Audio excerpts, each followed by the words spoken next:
What is up, you guys? Sam Dog, the infamous 253, coming at you with Dallas Stewart live in the game room where we do our red zone reactions whenever we don't have a game during the regular season for Seahawk wise. And now today, Dallas, how you doing? Doing good. The big game is almost here. Yep, the big game, Super Bowl 57 in Glendale, Arizona, between the Kansas City Chiefs and the Philadelphia Eagles. The last game pick of the year. Yep. And a little preview going into this matchup with these two teams that Andy Reid has coached before. The Andy Reid Bowl, as it's called, because Andy Reid coached the Eagles for like 14 seasons, and now obviously the head coach of Kansas City with a Super Bowl reign to his resume with Mahomes when they beat the 49ers in Super Bowl 54. Yep. Kansas City's 5th Super Bowl appearance. Yep. 3rd in the last 4 seasons. Yep. Patrick Mahomes, 5 straight AFC championships and 3 Super Bowl appearances. Nothing overrated about that. And this Philadelphia Eagles team this year not been to the Super Bowl since 2017. The last time they won it was Super Bowl 52 when Nick Foles outdueled Tom Brady. A lot has definitely changed ever since then. First, let's go into this preview. Let's go into the Philadelphia Eagles side. Philadelphia Eagles, the season that they had, the start they had, the balance they had on both sides of the ball. Quite an incredible run they had, other than the little speed bump they had with that little flat tire with Jalen Hurts getting injured. Yeah, and then losing those back-to-back games in Week 16 and 17 to New Orleans. Yeah, and I would say the Eagles were pretty smart to rush Jalen Hurts during those weeks. Yeah, New Orleans, and I forgot, who was the other team they lost to? They lost to Washington earlier, which was Jalen Hurts' only loss. Oh, Dallas and Washington in weeks, or Dallas and or or Dallas and New Orleans in Week 16 and 17. Yeah.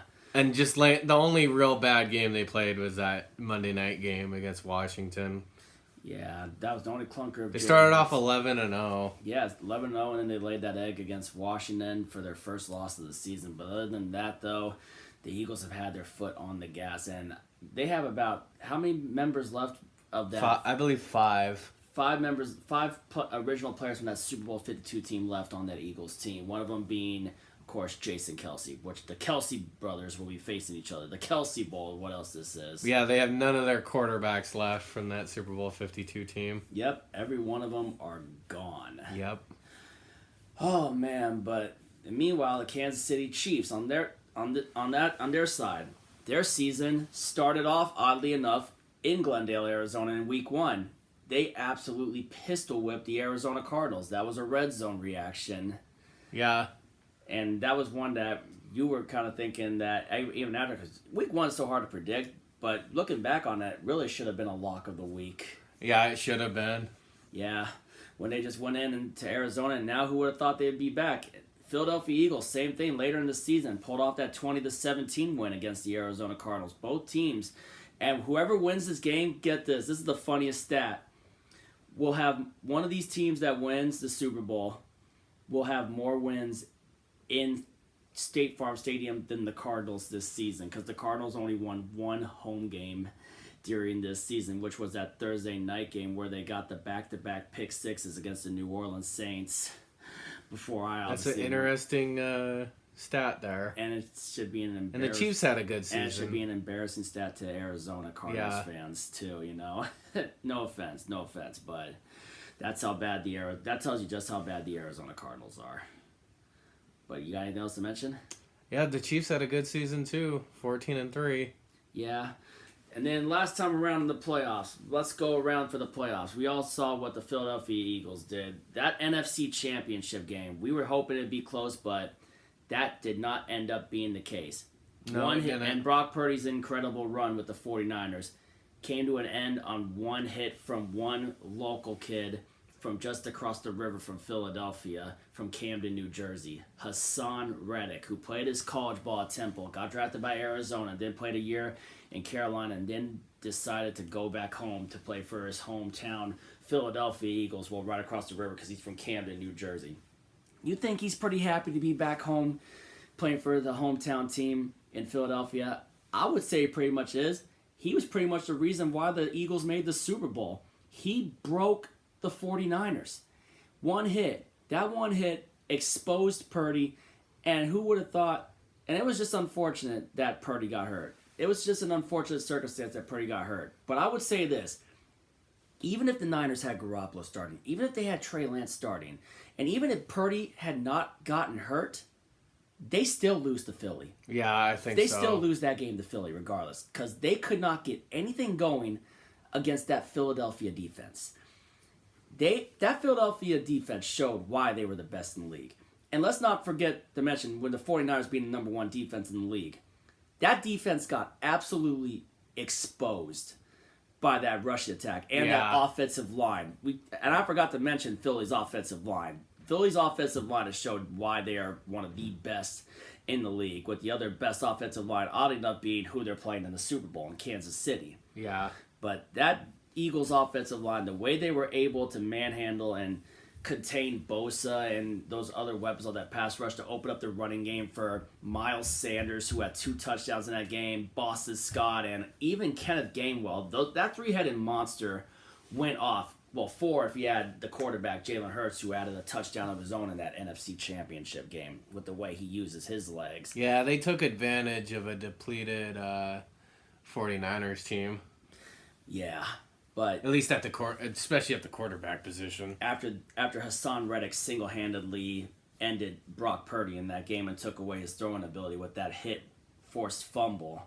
Granted, they didn't do anything, and the game got tied up later by McCaffrey, and then after that, it was all Philadelphia. Yeah, it was all downhill after that McCaffrey touchdown. But coach-wise, Nick Sirianni, he showed that he has so far been the perfect hire for the Philadelphia Eagles. And he showed it. He's not afraid to roll the dice. I mean, 3 for 3 on 4th down plays in that NFC Championship game. One of them, that crazy play, which probably should have been reviewed, or that Kyle Shanahan was not quick enough to challenge, because it did not look like Devontae Smith had full control of that. But Devontae Smith, smart thinking to tell his team to hurry to get to the line to get a playoff before Shanahan could challenge it. And it was smart. Before they got the first Miles Sanders touchdown. But then other than that, where I thought Sirianni showed his balls was that 4th and 1 quarterback sneak when they were on their own side of the field on 4th and 1 to run Jalen Hurts on a quarterback sneak on their own side of the field, and he still got it and they kept their drive alive. And that, I think, was the drive that helped result in the second Miles Sanders touchdown before they got the fumble from Josh Johnson when he botched the snap, and then they got the Boston Scott touchdown before halftime. Yeah, I think that's when I knew it was really over, after that fumble, and then Philadelphia scored that touchdown to make it 21-7. Yeah, I would definitely say in that game, the Eagles left no doubt of why they were the best team in the NFC this year. Yeah. And one of the things that I liked about them, they have absolutely full balance on both sides of the ball, offense and defense. They have been one of the most balanced teams I've seen in a long time. Yeah. Kansas City Chiefs. Now we're gonna get to them from their for their run. Andy Reid, still showing that he's one of the best coaches in the league. Pretty good quarterback whisperer with the quarterbacks he's had in his recent years and history. And, Patrick Mahomes, they've been on a mission since losing that AFC Championship last year to Cincinnati. And I think Andy Reid has definitely shown that he learned from his mistakes. But the only good thing they have, I would say mostly, is their offense and their offensive line. They haven't missed a beat since trading Tyreek Hill to Miami. No. But that offensive line with Creed Humphrey and that center in his second year, and of course they got Orlando Brown, the former Raven. That offensive line is stout at giving Mahomes all the time in the world to throw. But I would definitely give Kansas City the credit for the game plan they had on defense against Joe Burrow. Yeah. They had a perfect game plan. They were able to apply pressure. Chris Jones took over that game. He had 2 sacks in that game, too, including the big sack. And now people they were making the excuses for the refs, but I'm going to say this. Even with some of the crap that happened, Bengals still had every opportunity they had to go and win that game. Mm-hmm. They just did not capitalize. They didn't. They folded under the pressure, and Chris Jones got that big 3rd down sack to force the punt, and then the nice punt return that set him up in good field position. And then obviously 58 for Cincinnati. Mahomes was clearly way out of bounds already, and there was an unnecessary hit. Right when that hit happened, I immediately said, Kansas City's going back to the Super Bowl. They're about to get their ultimate revenge on Cincinnati. Yeah. And boy, did Travis Kelce sure go off on the Cincinnati mayor. Yeah, they finally got over that Cincinnati hump. Cincinnati had beaten them 3 times in a year. I could tell they wanted that game bad. Yeah. Mahomes especially, too, and Andy Reid. And this time they played it smart. And the game plan they had for Joe Burrow, they applied the pressure, 5 sacks, and forced 2 costly interceptions. Yeah. The only error that the Chiefs had was that Mahomes fumble. But, Yeah. Other than that, not a whole lot came back to bite them. But And both their playoff wins have been nail biters, unlike Philadelphia, who's dominated both their opponents. Because of that balance they have. But this is one thing. This is the Super Bowl now. And I got to say this. What I want to see, personally, which, who knows, it go either way. One team could blow out the other. Yep. But what I want to see, I want to see this game go absolutely down to the wire. Yeah. Where I'm on the edge of my seat the entire game. And I want highlight after highlight reel play. And I want both these teams going at it hard. And I just hope, I don't care who wins. I just want a good Super Bowl this year. Yeah, I think that's what we all want. And the Chiefs definitely have a chance to get that bad taste out of their mouths from that clunker they laid in Super Bowl 55. I know that's weighing on their minds. Oh, yeah, ever since Tom Brady shredded them. And the Philadelphia Eagles, Nick Sirianni looking to write a legacy of his own. Jalen Hurts. Oh, yeah, the quarterback matchup. The historic year of first time ever, 2 black quarterbacks facing each other in the Super Bowl. It's definitely a feat that is awesome within its own. That is another hurdle overcome, man. I salute that, It's pretty awesome. It's awesome to get to say that we get to see a Super Bowl like that, too, These 2 quarterbacks looking like they're going to be one of the great future quarterbacks in this league. And Jalen Hurts, from getting benched in the national championship at Alabama for Tua, the journey he went on, goes to Oklahoma, tears it up, wins the Heisman. And then Philadelphia fans, they hated that pick at first of Jalen Hurts. But Jalen Hurts has won over that fan base in Philadelphia. And he, in my opinion, I think Jalen Hurts should get the MVP. He's had a heck of a season. And Jalen Hurts is looking to write a legacy of his own. He could do it with his legs. He could throw it. And he's just showing why he could be a good quarterback for years to come. But like I said, for this game, if I'm making my best guess, I don't care who wins this. I just want to see a heck of a game. But if I'm going to be honest with myself, I love the balance that this team has. And that's why I am going with the Philadelphia Eagles to win Super Bowl 57. And I'm going to go with the score of, I'm going to say, 27-24. Ooh. Philadelphia. Field goal game. Where are you going to go, Dallas? I'm going to go 34-27 Philadelphia. A little bit higher scoring than I think people think it's going to be. Yeah. Yeah, I'll go a touchdown. Philly by a touchdown. All right. But give us a good game, please. Yeah. We just want an entertaining Super Bowl where we're I'll on take 27-24. That'd be really good. Yeah, but you're gonna. You mean like a walk? You mean saying like a walk-off field goal, or yeah, maybe. So you're you're thinking Philadelphia game-winning drive? Maybe like an Adam Vinatieri in those 2 Super Bowls for the Patriots and Super Bowls 36 and 38. Like right as time expires. Yeah, I wouldn't mind seeing that. It's been a while since we've seen that in a Super Bowl. All right, so you're gonna go 34-27, and I'm gonna go Philadelphia, and I'm gonna go Philadelphia 27-24.